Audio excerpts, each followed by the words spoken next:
Image description. A lithographed map of the Korean peninsula is stamped with the text, "Gift from Office of Strategic Services, February 24, 1945.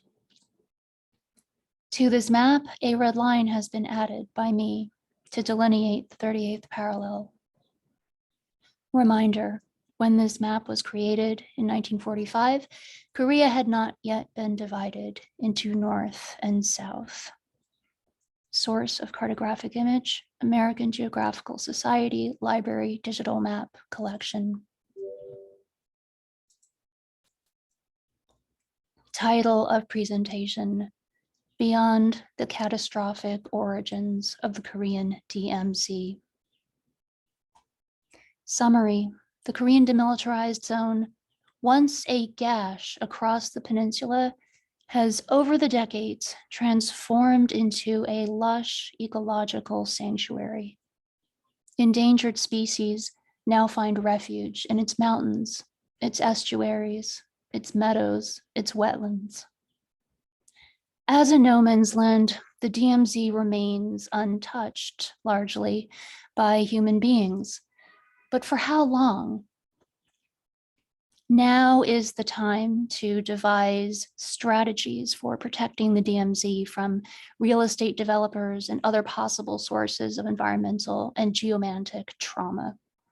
One strategy that might work, grant personhood to the Korean DMZ.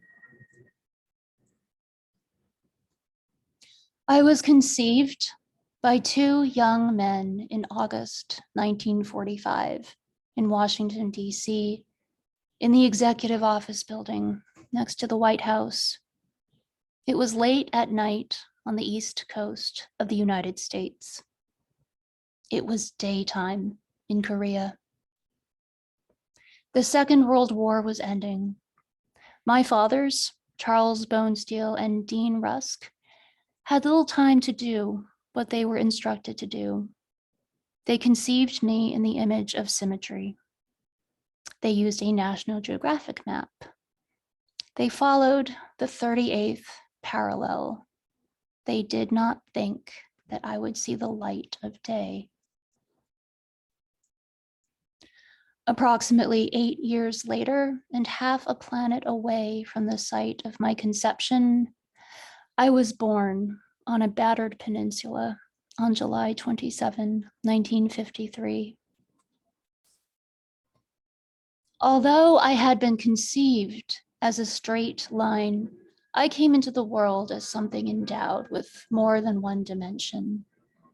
From the sky, fully grown, freshly materialized, 4 kilometers wide, 248 kilometers long, I resembled a sinuous gash in a body already bleeding and bruised. Thus, a proxy war reached stalemate in my form. Over the decades, I have lived with the fact that my birth divided what was once a unified country.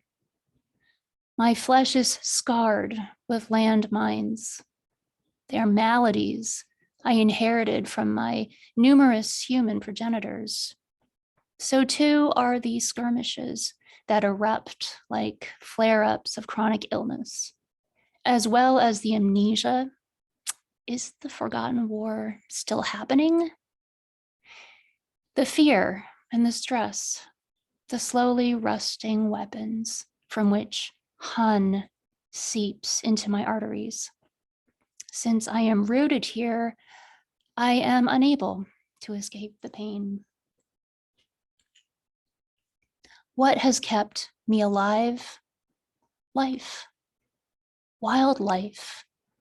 Slowly at first, and then more steadily, blackberry lily, milkweed, touch me not, cocklebur, red-crowned crane, white-naped crane, long-tailed goral, crested duck, moon bear, fanged musk deer, wild boar, otters, Neptus filera, wildflowers growing through cracks, in what used to be somebody's helmet.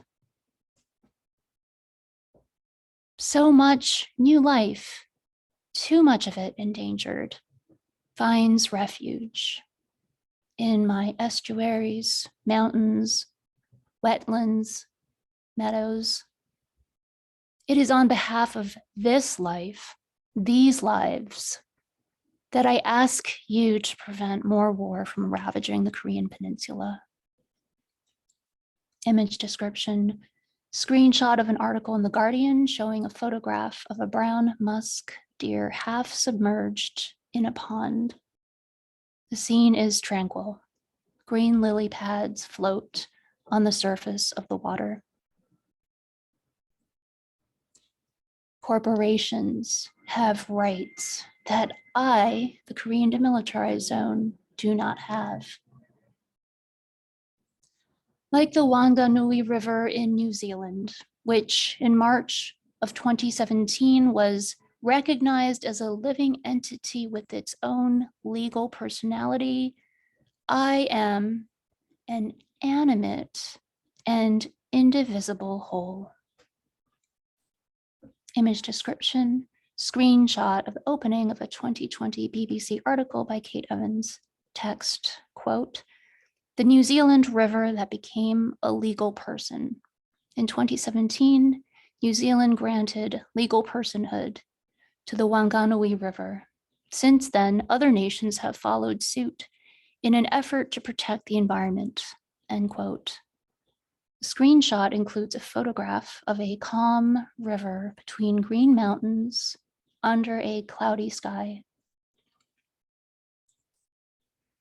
Unlike the Wanganui River, I am not yet a tribal ancestor.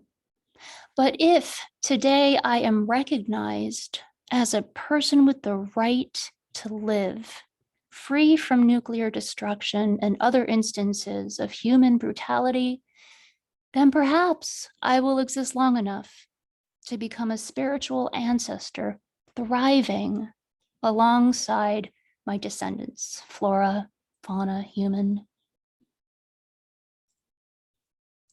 If I am annihilated by more war on the Korean peninsula, or if capitalists someday replace me with luxury golf courses, the wild tiger rumored to have found sanctuary in my ecosystems will remain a rumor and nothing more.